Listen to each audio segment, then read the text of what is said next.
긴 목, 멋진 날개, 뛰어난 뇌, 무서운 이빨. 이처럼 생물계에서 특정 형질을 발현시켜주는 유전자들은 수억 년에 걸쳐 이루어진 생존 게임의 흔적이자 진화의 산물입니다. 그래서인지 어떤 사람들은 특정 형질이나 기능을 얻는 것만이 진화라고 오해하죠. 하지만 아시다시피 이를 잃는 것도 진화이며 때로는 잃는 것이 생존 게임을 유리하게 이끌기도 합니다. 이는 우리 인류 역시 예외가 아닌데요. 그중 대표적인 예가 바로 비타민 C죠. 우리는 이미 경험으로 너무 잘 알고 있습니다. 햇빛만 쬐면 합성할 수 있는 비타민 D와 달리 비타민 C는 과일이 됐든 영양제가 됐든 어떤 식으로든 반드시 외부에서 섭취해야만 한다는 사실을 말이죠. 그도 그럴 것이 포도당이 비타민 C로 합성되는 과정 중 마지막 단계에서 반드시 글루노락톤 산화효소가 필요한데 인간에겐 이 효소를 만드는 유전자가 없는 건 아니고 있긴 있는데 돌연변이가 일어나 제 기능을 못하고 있기 때문입니다.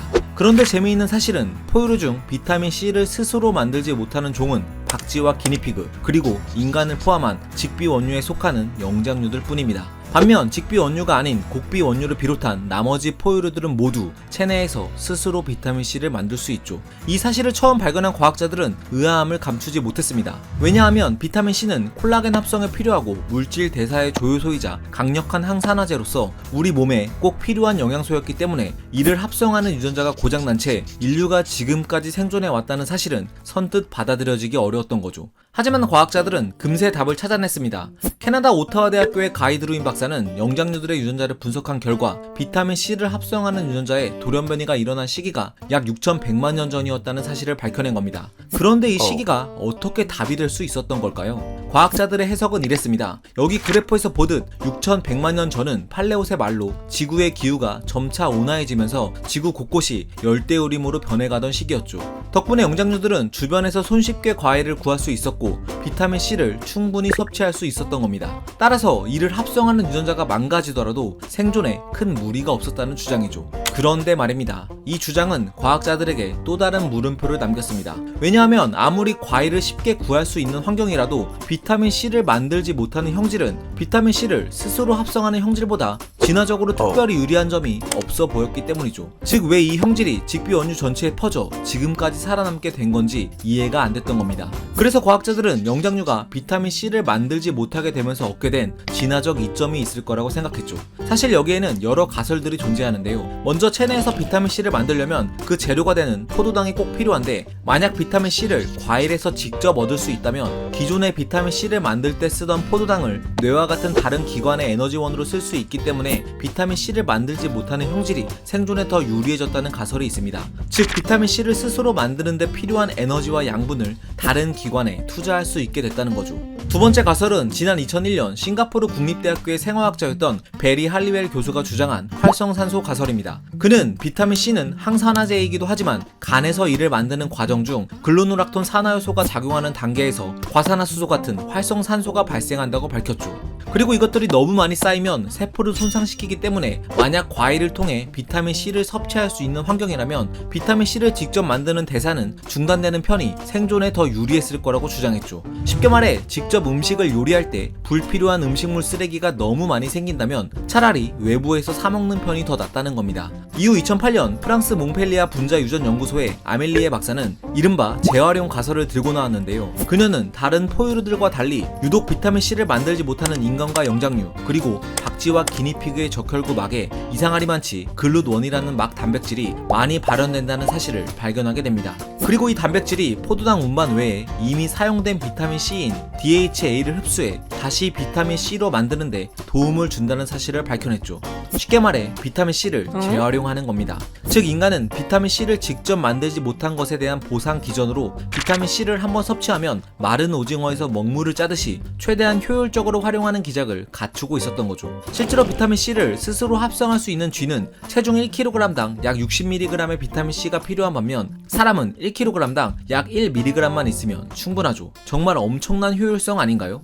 여기에 추가로 지난 2019년 독일 호헨하임 대학교의 생리화학자인 한스 콘나트 박사는 DHA로 산화된 비타민 C가 앞서 말한 막 단백질인 글루드1을 통해 적혈구에 들어온 뒤 다시 비타민 C로 만들어지는 과정에서 세포와 DNA를 손상시키고 단백질을 변형시키는 자유라디칼을 상당량 줄여준다는 사실을 발견했습니다. 그는 이것이 인류의 조상이 비타민 C 합성 능력을 잃었음에도 불구하고 그렇지 않은 종들보다 생존에 더 유리한 고지를 점하게 된 비결이라고 밝혔죠. 사실 비타민 비타민C와 비슷한 사례는 여럿 있는데요. 그중 다른 하나가 바로 요산이죠. 인간은 물질 대사의 부산물로 요산을 생성하고 이를 소변으로 배출합니다. 그런데 이상한 점은 인간은 다른 포유류들보다 혈액 내 요산의 농도가 3배 이상 높다는 겁니다. 그래서 이 때문에 요산은 체내에서 종종 결정화가 잘 일어나고 이는 극심한 통증을 유발하는 통풍의 원인이 되죠. 하지만 흥미롭게도 인류의 먼 조상 케냐피테쿠스나 드리오피테쿠스 등이 살았던 1600만 년 전까지만 해도 이들은 요산을 분해할 수 있는 효소를 지니고 있었습니다. 그런데 어떤 이유에서인지 이 시기에 요산 분해 효소를 암호화하는 유전자에 돌연변이가 생겨 기능을 상실하게 됐고 지금의 인류까지 이어져 온 거죠. 어째 좀 이상하지 않나요? 요산을 분해해주는 이 좋은 유전자에 변이가 일어났다면 분명 생존에 불리했을 것만 같은데 어떻게 유인원들은 이 유전자를 지닌 채 지금까지 진화해 올 수 있었던 걸까요? 지난 2015년 콜로라도 의과대학의 리처드 존슨 박사는 미국 과학 잡지 사이언티픽 아메리칸을 통해 그 원인이 에너지 비축에 있다고 주장했죠. 그는 1600만 년 전쯤부터 이 그래퍼에서 보듯 유럽 및 아프리카 지역의 기온이 급격히 내려가면서 열대 우림이 초원으로 변하기 시작했는데 그 과정에서 초기 유인원들은 겨울마다 식량난에 시달렸을 거라고 말합니다.